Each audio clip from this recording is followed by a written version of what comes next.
Maithili express की शानदार प्रस्तुति। भतीजा तोहर मौसी सपनावा में आवे छा,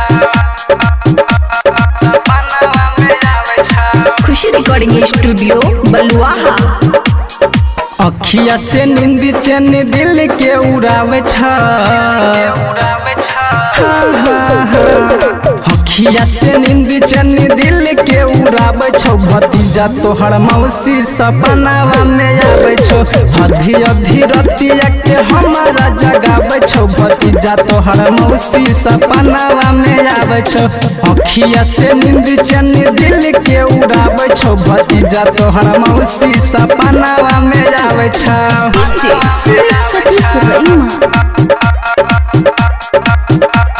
भतीजा तोहर मौसी सपनावा में आवे छा। जब से देखलियो मन हमर नहीं लगई छौ, ओकरे ही याद में दिल धक धक धड़कई छौ, धक धड़कई छो, धक धक धड़कई छो। जब से देखलियो मन हमर नहीं लगई छौ, ओकरे ही याद में दिल धक धक धड़कई छौ। पायल के आवाज हमरा सुतलो में सुनावे छौ, आवे छा। पायल के आवाज हमरा सुतलो में सुनावे छौ। भतीजा तोहर मौसी सपनावा में आवे छौ।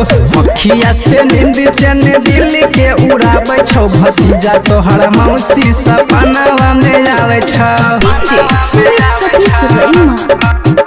सपनावा में आवे छा। खुशी रिकॉर्डिंग स्टूडियो बलुआहा।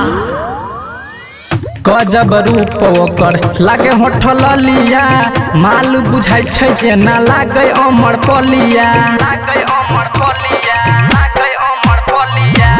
गजब रूप ओकर लागे होठल लिया, माल बुझाई छै जेना लागे अमर पलिया। राइटर इंद्रजीत रतन सबके जनावे छै, जनावे छा।